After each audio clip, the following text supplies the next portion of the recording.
ఇది main highlight ఇది దానికి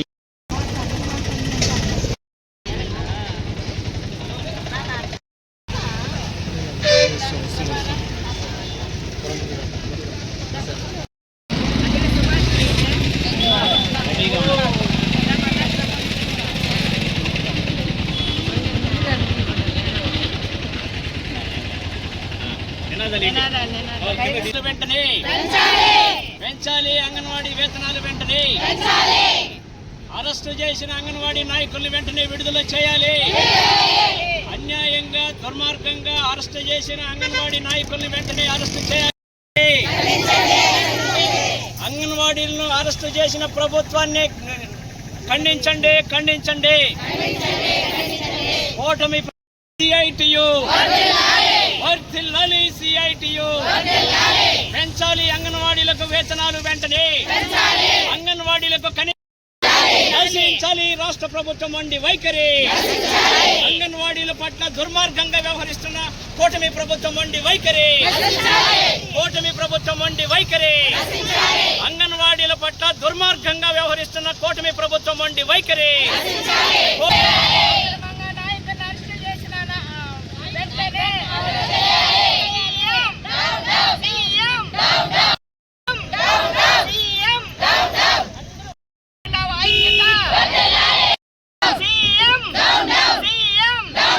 అంగన్వాడీల పట్ల అక్రమంగా వ్యవహరించిన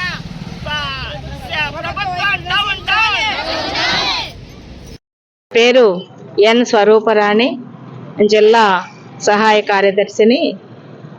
ఇప్పుడు ఈరోజు మేము మాకు జీతం పెంచాలని సమస్యల పరిష్కారం కోసం మేము విజయవాడకి వెళ్ళాం. అంటే మేమేమో అప్పటికప్పుడు అనుకొని పోయింది కాదు.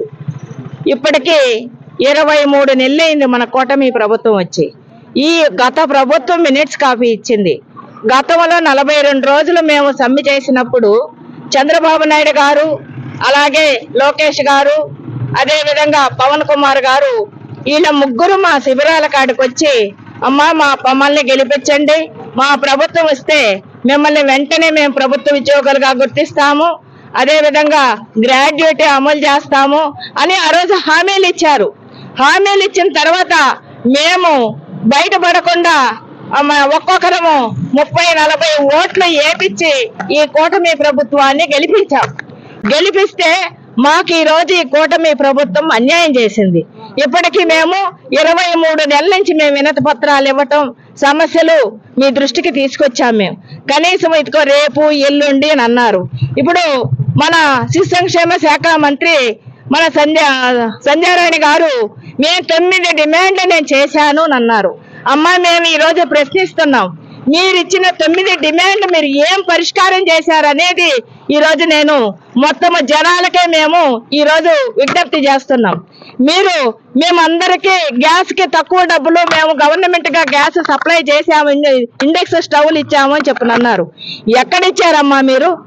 కనీసము ఒక ప్రాజెక్టుకి 3 స్టవ్లు ఇచ్చారు, ఎమ్మెల్యే కాడ తీసిచ్చారు, మేమందరికీ ఇచ్చేసామని చెప్పని మీరు స్టేట్మెంట్లు ఇస్తున్నారు. ఈ రోజు మీరు కమిటీ వేయండి, జనాల్లోకి పోదాం రండి, మీ ప్రభుత్వం మాకు అంగన్వాడీలకి ఏ విధంగా అన్యాయం చేస్తున్నారు అనేది పబ్లిసిటీ అవుతుంది.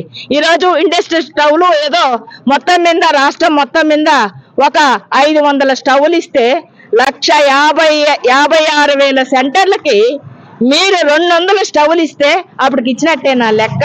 నేను గ్రాడ్యుయేట్ మేము జీవో అమలు చేశామని చెప్పారు. మీరు జీవో అయితే ఇచ్చారు, దానికి సంబంధించిన నిధులు కేటాయించారా మీరు? 2022 సంవత్సరం నుంచి ఈరోజు టీచర్లు కానీ ఆయమ్మలు కానీ రాష్ట్రం మొత్తం మీద ఇంచుమించు 3,000 మంది రిటైర్డ్ అయినారు. 3,000 మంది పైకి. అంటే నేను మామూలుగా నాకు తెలిసిన లెక్కలు చెప్తా ఉండ. ఈ 3,000 మందికి మీరు ఎక్కడ గ్రాడ్యుయేట్ అమలు చేశారనేది మిమ్మల్ని నేను ఈరోజు అడుగుతున్నా. అదేవిధంగా ఇప్పుడు మేము చాలా మౌలిక వసతులు అన్నీ చేశామంటున్నారు. మీరే స్వయంగా వచ్చి విజిట్లు చేయండి, లేదా కమిటీ వేయండి. మీరు అబద్ధాలు చెప్పబాకండి. ఈ రోజు వేతనం మీరు అప్పటికప్పుడు వచ్చి మాకు 26,000 ఇవ్వమని చెప్పని అడుగుతున్నారు. మేము కనీస వేతనం అమలు చేయమన్నాం. తర్వాత అంచెలంచెలుగా మీరు చేయొచ్చు. మాకు ఇప్పటికిప్పుడే మేమేమో నిన్నొచ్చి మేము విజయవాడలో ధర్నాలు చేసింది కాదు. గతం 22 నెలల నుంచి మీకు మేము విజ్ఞప్తి చేస్తున్నాం, రిప్రజెంటేషన్లు ఇస్తున్నాం, మీరు వాయిదాలు పెడుతున్నారు. మేము ఇప్పటికి 23 ఫిబ్రవరి 23 నుంచి మేము నిరవధిక దీక్షలో కూర్చున్నాం. నిన్న విజయవాడకు వస్తే మా నాయకుల్ని నిన్న ఇంచుమించు మీరు చూశారు. మా కడుపు మండి మేము ఎంత సంఖ్యలో మేము అక్కడికి హాజరైంది. దరిదాపు 80,000 మంది మేము విజయవాడలో నిన్న వచ్చాం.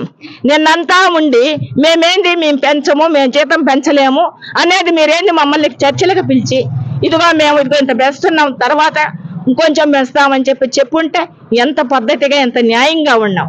మహిళలకు ఏదో మేము పీఠం వేసామని చెప్తున్నారు. అంటే అంగన్వాడీ వాళ్ళ మేము మహిళలు కాదా అనేది ఈ సందర్భంగా మేము ప్రశ్నిస్తున్నాం. తర్వాత ఇంకొకటి కూడా అడిగాం, అమ్మా మీరు గర్భిణీ స్త్రీకి బాలింతకి ఇచ్చే క్వాంటిటీ పెంచమన్నాం. అంటే మీరు ఇచ్చే 100 గ్రాముల బియ్యము ఒక గర్భిణీ స్త్రీకి సరిపోతుందా? 75 గ్రాములు ఒక బిడ్డకి సరిపోతుందా? కనీసం మీరు 5 గ్రాములు ఒక బిడ్డకి ఆయిల్ ఇస్తున్నారు. 10 మంది ఫ్రీ స్కూల్లో ఉన్నప్పుడు 5 గ్రాములు 10 × 5 వేసుకుంటే 50 గ్రాములు మీరు మెనూ ఇచ్చారు. మీరు మంగళవారం శనివారము మేము బిర్యానీ చెయ్యాలా? 50 గ్రాముల నూనెతో మేము ఏం బిర్యానీ చేసి పెట్టాలని చెప్పని మేము ఈ సందర్భంగా మిమ్మల్ని అడుగుతున్నాం. మేము అది మన ఇళ్లలో మీరు కూడా ఒక గృహిణియే, మీరు కూడా ఒక మహిళే. కనీసం ఒక 10 మంది మన కుటుంబంలో ఉన్నప్పుడు 50 గ్రాములతో మీరు కూరలు తిరగబాతేసి మీరు సరిపెట్టగలరా చెప్పండి? అందుకని ఇది మన కుటుంబం ఎంతో మన శాఖగాడు అంతే. అందుకని చెప్పినాను, ఇప్పుడైనా సరే మీరు మా నాయకులను అరెస్ట్ చేసి చేతులు ఎరగొట్టారు ఈరోజు, అయినా ఉద్యమాలు ఆగవు. చేతులు ఎరగొట్టినా కాళ్ళు ఎరగొట్టినా మా ప్రాణాలు తీసినా ఈ ఉద్యమాలు ఆగవు. ఇంకా ఉవ్వెత్తిన కెరటాల్లాగా చేస్తాం ఉద్యమాలు, ఇంకా బలోపేతం చేస్తాం. మాలో అంగన్వాడీ వాళ్ళని కానీ రెచ్చగొడితే గతంలో చంద్రబాబు నాయుడు ఇది 3వ మాకు గుర్తుండేటట్టు చేసింది. ఒకసారి గుర్రాల చేత దొక్కిచ్చారు, ఒకసారి మంచి లీడర్షిప్ని 15 మంది ఉద్యోగంలో నుంచి తీసేశారు. ఈ రోజు తీసినా భయపడలా, గుర్రాల చేత తొక్కించినా మేము భయపడలా, ఏనుగుల చేత తొక్కించినా మేము భయపడలా. మేమైతే భయపడే ప్రసక్తే లేదు. ఈ ఉద్యమాల్ని ఇంకా బలోపేతం చేస్తాం. మా జీతం పెరిగేంత వరకు మా ఉద్యమాలు ఆగమని చెప్పని ఈ సందర్భంగా మేము తెలియజేస్తున్నాం. ఇప్పుడు చెన్నయ్య సిఐటియు తిరుపతి జిల్లా ఉపాధ్యక్షుడిని. ఈరోజు ఇక్కడ జరుగుతున్నటువంటి నిరసన సాధారణమైనటువంటి నిరసన కాదు.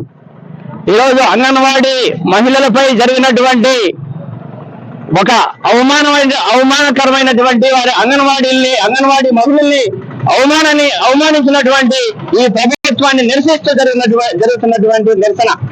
అట్లాగే రాజ్యాంగ హక్కులు, అంగన్వాడీ మహిళలకు ఉన్నటువంటి రాజ్యాంగ హక్కుల్ని కాపాడాలని డిమాండ్ చేస్తూ జరుగుతున్నటువంటి నిరసన.